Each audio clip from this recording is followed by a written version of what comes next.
नमस्कार, देश की बात में स्वागत है आपका। मैं ताबिश हुसैन। खबरों की शुरुआत करते हैं और सबसे पहले बात बिहार की करते हैं। बिहार की हाजीपुर सीट को लेकर चाचा पशुपति पारस और भतीजे चिराग पासवान के बीच घमासान जारी है। चिराग पासवान की पार्टी ने कहा है कि जैसे जीवन और मृत्यु शाश्वत सत्य हैं, वैसे ही चिराग पासवान का हाजीपुर से लड़ना तय है। दूसरी ओर पशुपति पारस की पार्टी के नेता श्रवण अग्रवाल ने कहा कि जैसे सूरज का पूरब में उगना तय है, उसी तरह हाजीपुर से पशुपति पारस का लड़ना तय है। साथ ही उन्होंने कहा कि चिराग पासवान जमुई से सांसद हैं और वहीं से लड़ेंगे।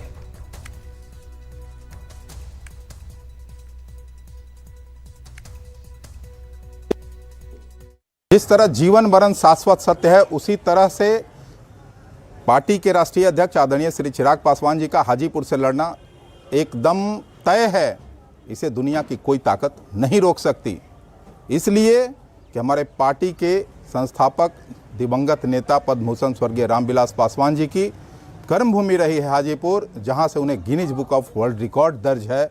और हाजीपुर की कर्मभूमि को उन्होंने मां की संज्ञा से नवाजा था और कोई भी मां पर उंगली उठे उसे कतई लोक जनशक्ति पार्टी रामविलास बर्दाश्त नहीं करेगी।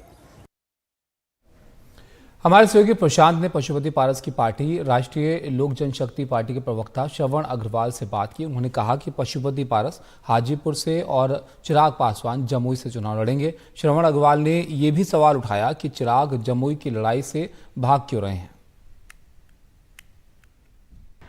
बिहार में एनडीए की सहयोगी पार्टियों के बीच सीट बंटवारे को लेकर हलचल तेज हो गई है। लगातार बातचीत का दौर भी चल रहा है। हमारे साथ हैं राष्ट्रीय लोक जनशक्ति पार्टी के राष्ट्रीय प्रवक्ता श्रवण अग्रवाल जी। श्रवण जी, एक तो ये बताइए कि मीडिया में तरह तरह की खबर आती हैं कि इसको इतनी सीटें दी जा रही हैं, फला पार्टी को इतनी सीटें दी जा रही है, कब तक फाइनल हो पाएगा आप लोगों की सीट? जल्द ही फाइनल हो जाएगा। एनडीए में कोई प्रॉब्लम नहीं है, सब ऑल इज ऑल वेल है। आदरणीय मुख्यमंत्री जी इंग्लैंड के यात्रा पर हैं, वो 13 को दिल्ली लौट रहे हैं। उनके आते ही सारी चीज क्लियरिटी हो जाएगी। हमारे यहाँ सब ऑल इज वेल है। सबसे बड़ा प्रशांत हमारे साथ जुड़ गए हैं। प्रशांत, अब ये सीट जो है, इससे तो पहले भी इसी तरह की उम्मीद जो थी कि यहाँ पर थोड़ा मुश्किल होगा तय कर पाना, अब क्या हल होता हुआ यहाँ पर दिख रहा है?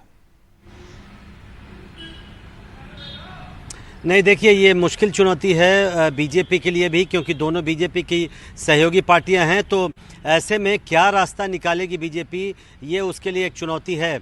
आज दोनों ही पार्टियों की तरफ से पहले जो राष्ट्रीय लोक जनशक्ति पार्टी है, पशुपति पारस की पार्टी, उनके प्रवक्ता श्रवण अग्रवाल को आपने सुना। वो उन्होंने कहा कि हाजीपुर पर पहला दावा उन्हीं का बनता है, क्योंकि उनके सांसद हैं, पशुपति पारस वहाँ से सांसद हैं और रामविलास पासवान की विरासत उनके पास है। और आपने देखा क्या कंपैरिजन दोनों पार्टियों ने ड्रॉ किया।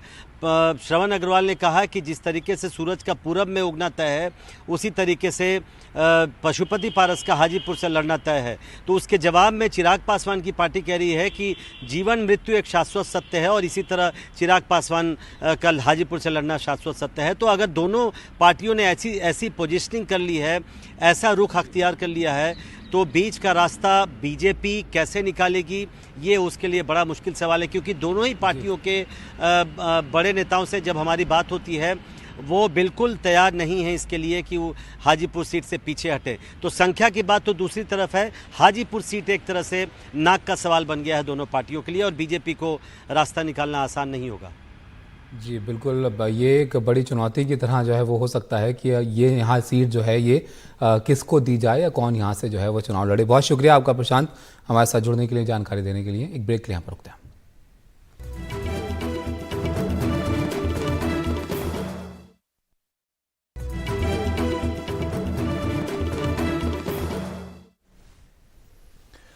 आंध्र प्रदेश में तेलुगु देशम पार्टी यानी टीडीपी और बीजेपी के बीच गठबंधन पक्का हो गया है। यहाँ पर टीडीपी प्रमुख चंद्रबाबू नायडू ने ऑफ कैमरा कहा कि उनका बीजेपी के साथ समझौता हो गया है। उन्होंने कहा कि ये सैद्धांतिक समझौता है और सीट बंटवारे पर जल्द ही फैसला यहाँ पर हो जाएगा।